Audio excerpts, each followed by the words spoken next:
Hello and welcome.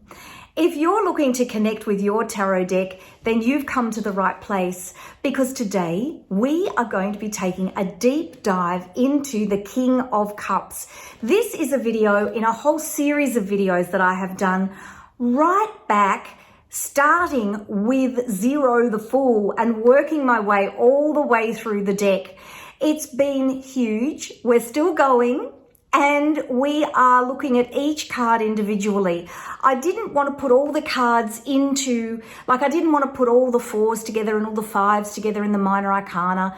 And I didn't want to rush the videos. I wanted to give each card its own video to help you understand it at a deeper level, because each card in the Rider-Waite-Smith, I know the pictures are pretty basic, but each card has got so much symbolism that I really wanted to do every card justice. So if you've looked at the King of Cups and thought, what on earth is that card about? Stick with me. We're going to look at the numerology. No, we're not going to look at the numerology. I say that because I say it for every other card. We are going to not be looking at the numerology because there's no numerology for Royal Arcana. But we are going to definitely be looking at the elements, and the elements are a great way to remember the meaning and emotion of the Royal Arcana. So if you can get your head around the elements, it's a bit of a cheater's way to remember the meanings. If you want to know more about the Kabbalah, if you want to know more about the astrology in particular of I can speak, of the King of Cups, then stick with me, because I'm going to spin the camera around in a moment and take you on a deep dive to look at this card. Our last card in the Minor Arcana suit of cups is the King of Cups. Golden Dawn title, the Prince of the Chariot of the Waters. And again, we refer to the Golden Dawn because that is what Pamela Coleman Smith and Arthur Waite used as their basis of the symbolism of these cards. So if we have a look at the King of Cups, again, I want to look at the element because I think that really gives you a greater sense of the meaning of the card, more so than the other Kabbalistic attributions that I've got here. So the Hebrew letter Yod, being in awe of your place in the universe, is the Kabbalistic Hebrew letter that is attributed to this card. So the letter Yod it represents God. It represents all that is and is not. It's the infiniteness of everything to do with the universal energy. And it is reminiscent of this idea of the king's God-given right to rule. So all kings are Hebrew letter Yod. So as we go through, you'll see that I'll keep talking about the Yod. They all sit on Chokmah, which is wisdom. This is the seraphot of the twos, which is a balance of opposites, or numerologically, two, balance of opposites. And the kings also sit on this seraphot. And the seraphot of Chokmah is this seraphot that emanates this energy of Father of God, the universal energy, the dynamic, creative, positive energy. It's masculine energy of intuitive spontaneity. So all these fit with being a king. Masculine energy, taking decisive action, and having that sense that you are in divine right through birthright. So if we look at the classical element of the king, he is fire of water. So all kings are fire, and the suit, of course, for cups is water. So fire and water are enemies. It's easy to remember these because you just think, well, what does water do to fire? Well, it tends to put it out. So you've got here, they are weakening each other. The presence of water brings emotion to the fiery strength of the king. Water ignites the unconscious with the fiery element of passion and creativity. And if we think about the queen, you've got an overload of emotion here. So actually, it's important that the king, who perhaps might not have enough emotion, thinking about the impact of water on fire, it's really important that he has a queen who's very emotionally focused to bring balance. So that's how we start to understand how the cards work together. If we look at all the kings together, so we'll put this one here, and we've got, again, we follow the same Golden Dawn order. King of Wands. If you know why there's a certain order of these suits, the minor arcana suits in the Golden Dawn, please let me know. But I always follow it because I think one day someone's going to give me an answer that'll convince me as to why this is the case, other than what I've been able to work out, which is that the cards follow in that order going around the astrological wheel. That's the only reason I can think of. So here we've got fire of fire. So you've got fiery decision making with the king. You've got King of Swords, fire of air. Again, air stokes the fire. So you're getting fiery, strong decision making from the King of Swords. King of Pentacles, however, earth puts out fire. So you've got here a situation where the earth is being packed on top of the fire to put it out, and you're sitting more in a abundant nature, nurturing, grounded emotional space as the king. So I've got videos on each one of these to talk about,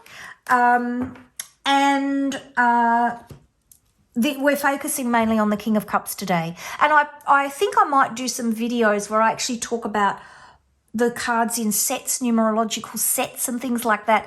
I haven't decided yet. I'm sort of bringing the cards in, but having more focus on each one, because I think it's a shame not to give each card its own video, which is why I've got a whole series of them for you to watch. So we've talked about the Kabbalah. We've talked about the Hebrew letter related to the Kabbalah. We've talked about the elements, the timing. Traditional timing is summer. And again, with the traditional timing, this is just popular timing that readers have given the cards. So you can just use popular timing on the fly to give someone an idea of when the card, when the event might happen that the card is indicating. Timing, however, is February 9 to March 10. So third decan of Aquarius, second decan of Pisces. So we are coming around the astrological wheel. And here we are. Third decan of Aquarius here. You can see Aquarius is here through to second decan of Pisces. And the idea is that the card is dragging the astrological wheel around. So we're looking at the dates of February 9 to March 10. And if you don't want to remember them, you can always use my cheat sheet, which has them all on here, every single card and how they fit on the astrological wheel. And if you would like these cheat sheets, they're available in my Etsy shop for purchase, and I will leave a link down in the description box. So again, kings. Now looking here, and this is where I get really confused. You can see here we've got an air sign dragging into a water sign, and yet kings are fire. So the actual placement on the astrological wheel does not relate to the elemental allocation for each one of the Royal Arcana cards. So this is Kings are fire. The suit is water because the actual suit encompasses the water signs of the zodiac, which if we look on my cheat sheet here, we can see are Cancer, Scorpio, and Pisces. And you can see here that we're pulling from Aquarius through into Pisces. So that's why the actual allocation of the suit is the whole suit of cups is water, but kings are definitely always fire. And I know I got confused with all of this as I was setting everything up onto the astrological wheel.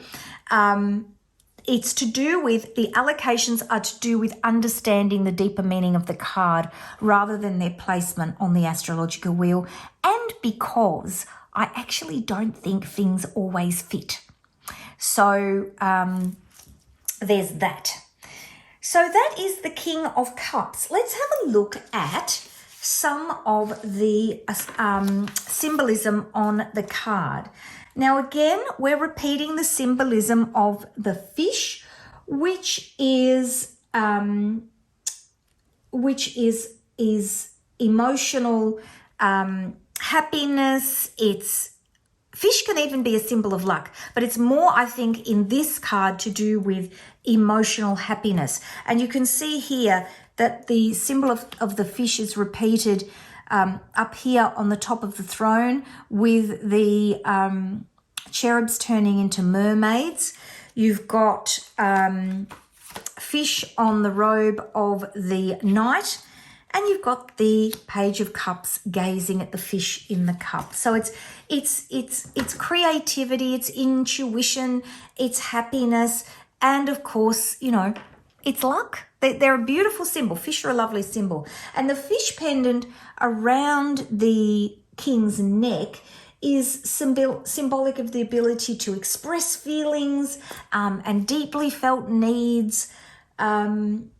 The fish in the ocean represents emotion, and that the emotion around the king is quite rocky. You can see it here. You've got blue, you've got lots of rocky water interspersed with the yellow, which of course is about enthusiasm and passion and spontaneity mixed in with emotion. So again, this impact of the mixing of water and fire that creates this disruption.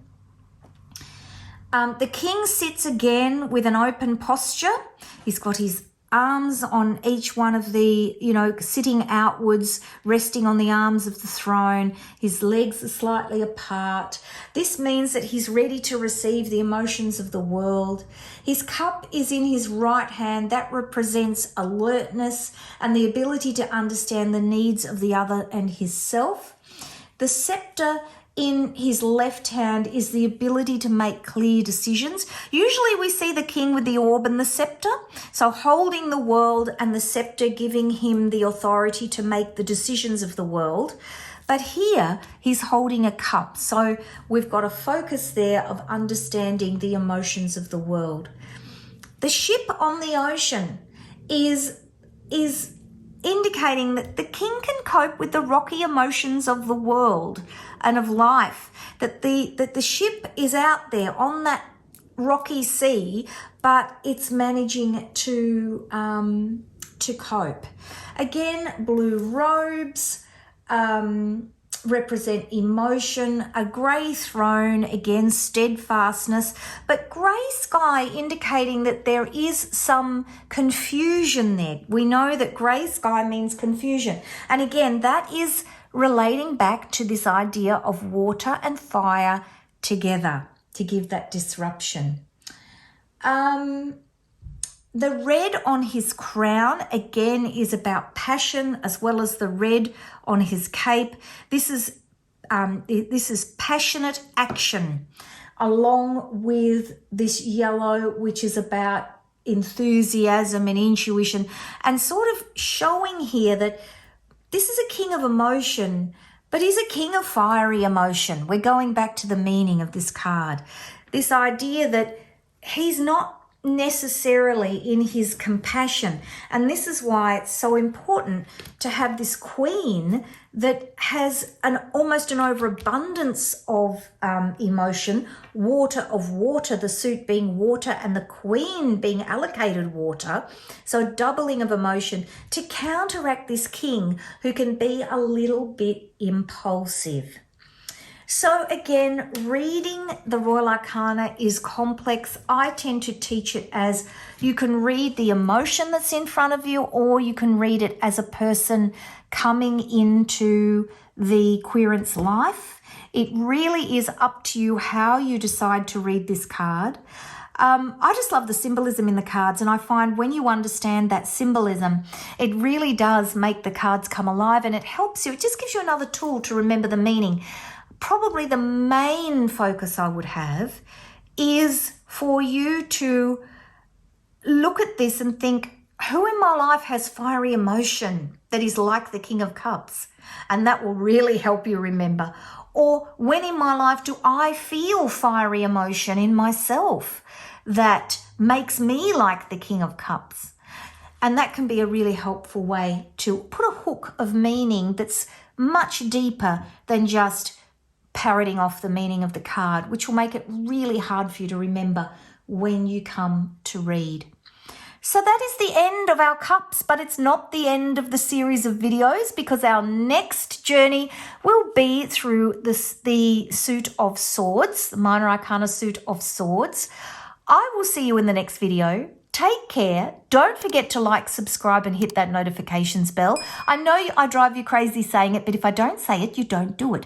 It really, really would help my channel out, and I really would so appreciate it. And don't forget to subscribe to my newsletter, connectwithyourdeck.com/newsletter. Take care, everybody, and I will see you in the next video.